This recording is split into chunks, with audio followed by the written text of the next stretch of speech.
azkenean asko ikastea egunero, hemen, nire ustez, ni atean itzanen, nik uste pertsona berri izan ditzala, eta ateak ona zenen oain, uste pertsona berri bat bezala ateak ona zela. Eta nik asko ikasi aldo dela, baina bestei irakatzi aldi eta dela, azkenen nire funtzioa zepa dalako, eta uste itzela izango dela. Mila oroitzapen, kaleak zapaltzen. Eta gaur ere abestuko nuke. Pentsatzen diat, Euskal Abenturan parte hartzen din gazte batek, Euskal lantzen duk, bazterrak ezagutzen duk, ikasten duk bizitzen talde baten biziat, eta ehun eta 30 gazte elgarrekin izaitia eta elgarrekin bizitzia. Ordin pentsatzen diat, iziarriko eta esperientzia aberratsa den. Badakit motibuak daudela topa egiteko, baina gaur ez daukat indarrik, arazoak bide lagun, leialen erasoa ez zenuen, bakatzen sorotasun zutzue, naren maitale, bukaeraren hasiera pasioz lastantzen.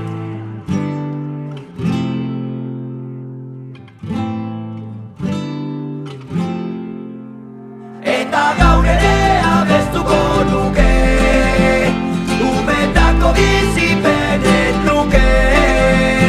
Eta gaur ere abestuko nuke, irrifar batzur horren truke. Deia lagunak egitea Euskal Herrian zehar, jende behia ezagutzea eta ara.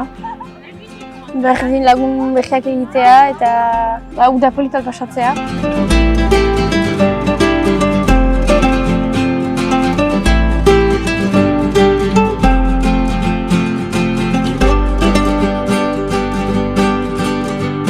Eta gaur ere abestuko nuke, umetako bizipenen nuke. Eta gaur ere abestuko nuke, irrifar batzur horren truke.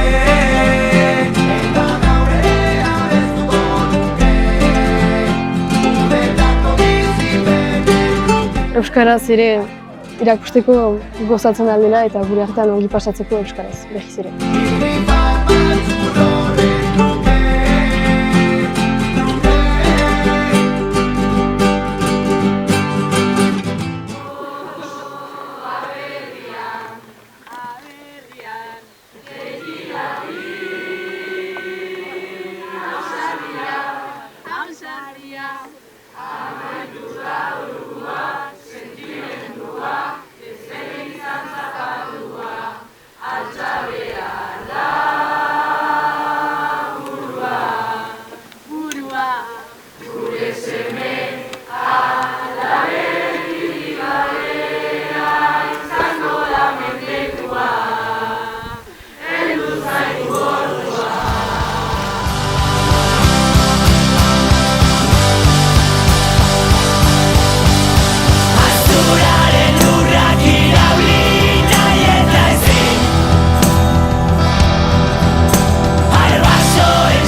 Atarratzen ez dituzu 160 pertsona berri zaute dituzu zure familiko kideek izango jenak hilabete baten, eta azkenin ez da egunin ordu batean gozeala haiekin, osea, 100 ez zaute izu, 104 ordutan. Oroitzen naiz lehen txikitan, ardurarik gabe gebiltzan, lagunekin gure herrian, egunero nora ezian. Lehenbostetan jolas parkian, ontxosnako hotza gainean, zelako sortian eria, betikuekin jarraitzia.